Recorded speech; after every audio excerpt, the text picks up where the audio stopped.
দাঁড়া, অনেক দিন তো হলো, আর কতদিন তুই আমার চোখ থেকে পালাবি? তুই কি ভেবেছিস যে তুই আমার দিকে সবসময় কোন নজরে তাকাস, কিভাবে তাকাস, এগুলো আমি কখনো খেয়াল করিনি? অবশ্যই খেয়াল করেছি, তবে আমি কখনো তোর সামনে মুখ ফুটে বলিনি।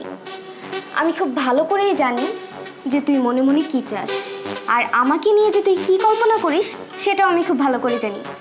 আচ্ছা, একটা কথা বলতো, যদি তোর এই মনের আশা আমি পূর্ণ করে দেই কোনো এক মূল্যে, তাহলে কি তুই খুশি?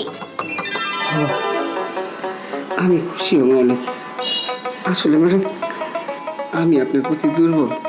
দিনে নেই, রাইতে নেই, স্বপ্নতেই খালি আপনার। এটা কি আমার দোষ? আমি তো আপনার চাই। আজকে যখন আপনি মুখ খুলে বলছেন, আমি মিথ্যা বলব না। আসলে আমি আপনার চাই। এই কথাটাই তো আমি শুনতে চাচ্ছিলাম এতক্ষণ। আচ্ছা ঠিক আছে, তাহলে তোর কথাই রাখলাম। তবে হ্যাঁ, আমি তোর এত বড় একটা মনের আশা পূর্ণ করছি, সেটার জন্য তো আমাকেও তোকে কিছু দিতে হবে। ওই যে প্রথমেই বলেছিলাম, কোনো এক মূল্যে। হ্যাঁ দিব, আপনি যা চাইবেন আমি সব খাইতেন। শুধু একবার আপনি যা বলবেন আমারে। যদি কোন সাততলাতে ফাল দিতে আমি পড়ে যাব, যদি কোন পানিতে টিপা মরতে আমি মরে যাব, যদি বলেন কেউরে মারতে মেরে ফেলাম, তারপরও আপনি আমার একবার।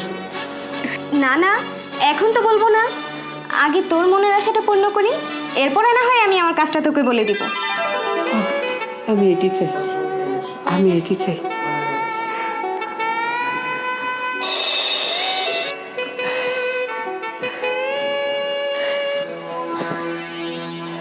নে, তোর মনের আশা তো পূর্ণ করলাম, এখন না হয় আমার কাজটা করে দে। হ্যাঁ, কোন কি করতে বাবা? বেশি কিছু না, ওয়াশরুমে যা। ওয়াশরুমে যে কোনো কিছু একটা আছে, শুধু ওইটাকে নিয়ে তুই বাহিরে আয়। এরপরে আমি তোকে বলে দিচ্ছি যে কি কি করতে হবে। আচ্ছা, আমি এক্ষুনি করে দিতেছি।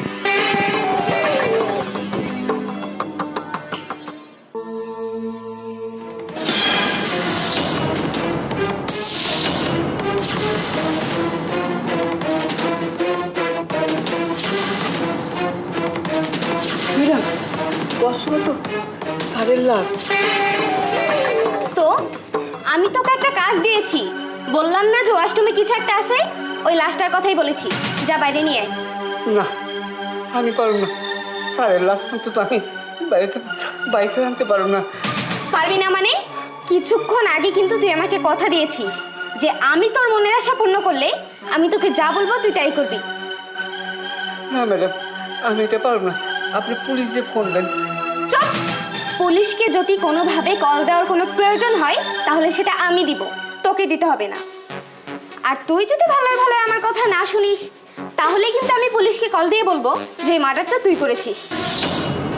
আমি তো মার্ডার করি নাই। আপনি কেন আমার এই কথা কইতেছেন? আমি স্যারের মার্ডার করিনি, আমি স্যারের ধরিও নাই। আচ্ছা, তুই তোর স্যারকে মার্ডার করিসনি, ধরিসনি, কিন্তু আমাকে তো ধরেছিস। আচ্ছা তুই একবার মনে কর তো, ধর আমি যদি কোনো একভাবে হসপিটালে যাই আর আমার ডিএনএ টেস্ট করাই, অ্যান্ড সেই রিপোর্টগুলো নিয়ে যদি আমি তোর নামে থানায় মামলা করি, তখন তো তোর এমনিতেও জেলের মধ্যে যেতে হবে। এখন তুই চিন্তা করে দেখ যে তুই জেলের মধ্যে যাবি নাকি আমার কাজটা করে দিবি। ঠিক আছে, আপনি যা কইবেন তাই করুন। তাহলে আর কোনো কথা না বাড়িয়ে চুপচাপ সোজা গিয়ে কাজটা কর, যা।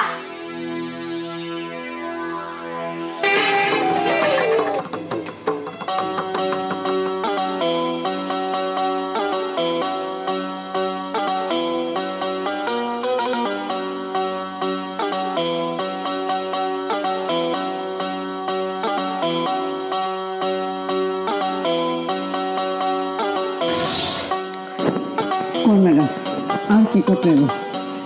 আর কিছু না, শুধুমাত্র ছোট্ট একটা কাজ বাকি আছে। তুই একটা কাজ কর, কিচেন থেকে বড় একটা বস্তা নিয়ে আয়, আর ওই বস্তার মধ্যে এই লাশটাকে ঢুকিয়ে রাস্তায় ফেলে দিয়ে আয়। ব্যাস, তোর কাজ এখানেই শেষ, আর কোনো কাজ তোকে করতে হবে না। বাস, অনেক কইছেন, এবার আমারে কইতে দেন। অনেক পাপ করছি, কিছুক্ষণ আগেও আপনার সাথে বেড়ে পাপ করছি, কিন্তু এই মহাপাপটা আমি করব না। আর স্যার, আমার স্যার, উনার বাসায় আমি অনেক নুন খাইছি, একটু তো গুণ গাইতে হইব। শুনেন, আমি এই লাশ গুম করতে দেবো না। আমি আমি বাথরুমে স্যারের লাশ যখন ধরছি তার আগে আমি পুলিশকে টেলিফোন করে দিচ্ছি। এই তো 1 মিনিট পরে পুলিশে আয় পড়বো। আমি আর সহ্য করুম না। ওই যে তোর বাপের আয় পড়ছে, এইবার ঠেলাটা বুঝবি।